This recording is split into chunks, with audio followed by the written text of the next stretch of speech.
Wow, now that is really, really impressive.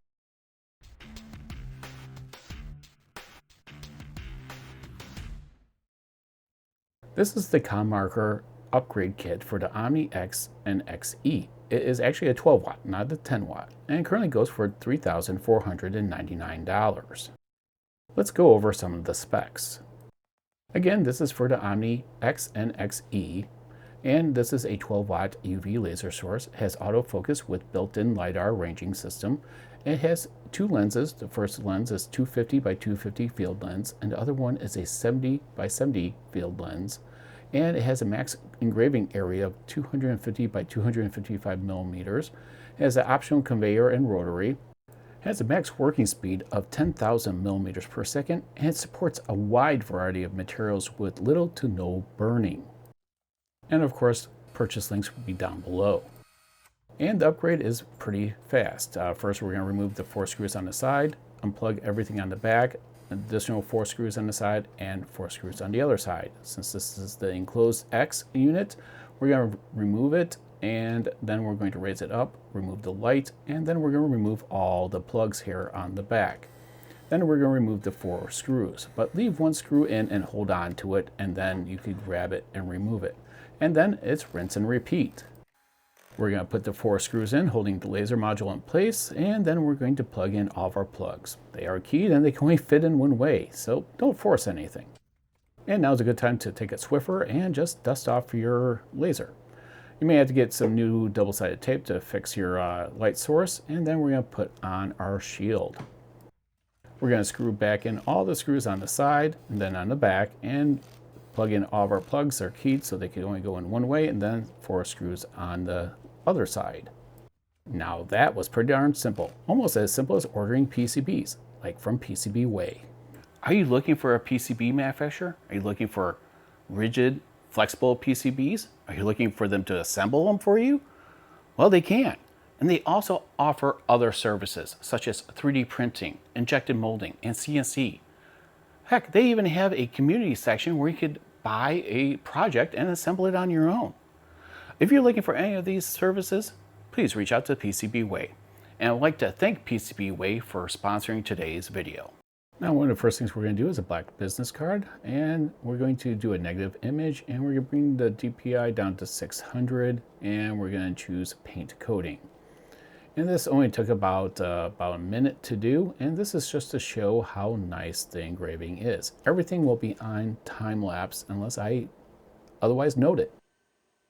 And you can see how nice this really does look. So the detail is there. Of course, you could increase the DPI as you so choose, but that's pretty darn nice. Now, this is a stainless steel dog tag.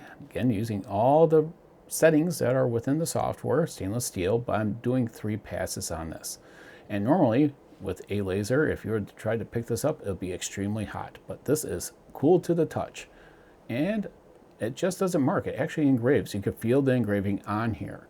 And it has some real nice contrast. The first pass I wasn't that happy with, but I just did 2 more, and I'm very happy with the results. Definitely could have done a better job centering it, but yes, it is permanent, and you could, like I said, feel the engraving. Very crisp and clean. Let's continue on to the next project. Next, I'm just doing a Slate coaster. Again, all the settings just within the software. And this only took about a minute, and very nice, crisp, clean. It's a master of meat. You can definitely crank these out pretty darn easily, and yeah, very profitable. Now let's continue on to the next one. Now every laser source has its specialties, and UV and glass is amazing, but you still need to have a way to focus it and put a piece of tape on top of it. Otherwise, your focus will go right through. And I'm using this little transparency thing to help center my object. That way I can actually see the outline. That's pretty darn unique, but if you do not have that or you misplace it, you can also use like a piece of paper. And we're sticking with all the default settings. We're going to just go ahead and choose glass here, and we're going to roll with it. Each glass only took about a minute and a half to complete. And if you could just make a little jig like I did with the built-in build plate, you could go right through these with no problem. And yeah, the dust or debris goes everywhere. So you may want to wipe it off with a Swiffer, but you could see how real nice this engraves. I mean, this is so crisp and clean. Nothing beats a UV laser for engraving glass. UV has a more tighter focus point, and it still went through the glass a little bit. So you want to protect your build surfaces as much as possible. But wow, I did all of these in just a matter of like 10 minutes. Now let's go ahead and do a cutting board. Lessons learned, I put a couple of sheets of wood underneath. I did my measurements, and it looks pretty darn good. So I do expect the laser to go through it. And let's go ahead and give it a try. Oh, it's definitely burning through. I'm glad I decided to put some wood underneath there, and it's almost like a 2-for-1. If you have another cutting board, just put underneath. And look at all that. That is actually pieces of glass. So you don't want to breathe that in, and I'm just going to rinse that off under the sink. Look at that. So crisp and clean. You may want to actually do this on reverse side. I totally forgot about that. You would just flip the image, and that way you're not cutting and on the surface. But very crisp and clean. And look at, I mean, it's just a nice big build area to do a big cutting board. And I just got this off of Amazon. And I'll put the links down below. So that way you can do it yourself if you so choose. Now we're going to do a bamboo cutting board, and we're just going to go ahead into the software here for ComMarker, and we're going to just choose wood. Of course, it's not wood, but you know what I mean. And bamboo is it's cheap, but it's not the most fun to engrave because you could definitely see the lines of the material. And I decided to do 2 passes on this. The grain, like I said, I've said it many times, you battle the grain, especially on bamboo, but overall it came out really nice, and you can definitely make a profit with these cutting boards. Now let's do some subsurface engraving. This is approximately a 50mm cube, and we're going to do Darth Vader. This is a Wexter model, and I subscribe to him with rights to actually sell his models. You just can't grab any STL and say I'm going to sell it. You will need to check the license agreement, and this actually has something else tied to it because this is technically Disney as well. So you want to look at that license. Even though this is a heavily inspired Darth Vader, you definitely want to make sure that you are protected and sell things that are that you can sell legally. But look how nice that came out. It fills the cube very nicely.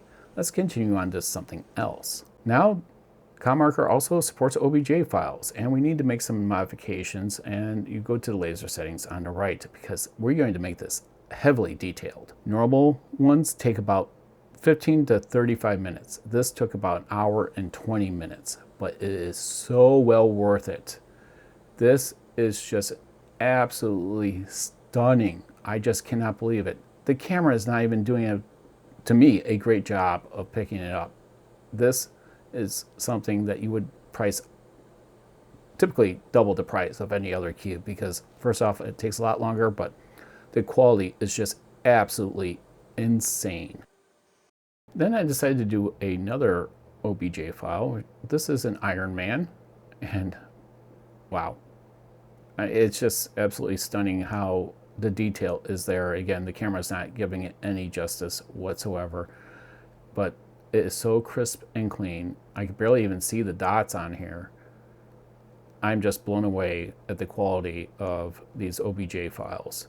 So yeah, you can find them on the internet as well. Again, be careful. Make sure that it's properly licensed, or you could just make your own. Now let's do something else. So this is the typical 50mm square cube, and this is your 50 by 50 by 70, and wait for it, yeah, 70 by 70 by 120. This thing weighs a lot, and guess what? We are going to engrave it. Yes, we are. And we're going to do, well, the Enterprise.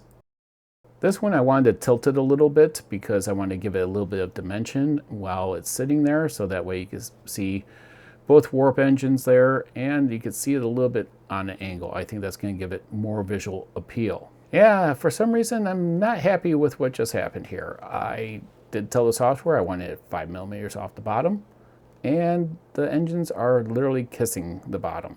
I don't know what happened here, but there's no gap. literally 0 gap. But it didn't burn through, so that's a plus. So this will be a discounted piece, an oops piece. But overall, it just looks absolutely stunning. I'm glad that I decided to tilt it a little bit because that gives it a little bit more dimension while it's sitting there. You light it up and it'll just even look better. This is super heavy, and I don't even know what the prices are yet for these type of crystals. Now, this isn't really a review because this is actually an upgrade. And if you want to see my review, you can look at the Omni X. But I will give you what my opinions are. Now, what most people will not tell you is that the UV source is technically a consumable. And what do I mean by that? A UV source has a lifespan around 10,000 hours. Compared to other laser sources, that's rather low. So if you're looking to replace your laser source, this is actually a great deal because the typical laser sources are the majority of the cost of the machine. And you are getting a 12 watt source, which will make your projects go a lot faster. You'll be able to engrave everything usually on the first pass, and it's just a matter of efficiency. And that's about it. Now, I do realize this is a very costly upgrade path, and some may see the benefits of doing an upgrade. But if you're looking as a consumable side, you may see that as a possible path forward as well. So I truly appreciate you tuning in to Tripod's Garage. Please have a wonderful day, evening, or weekend, or whenever you decide to watch this video. Thanks again for tuning in, and we'll catch you again on Tripod's Garage.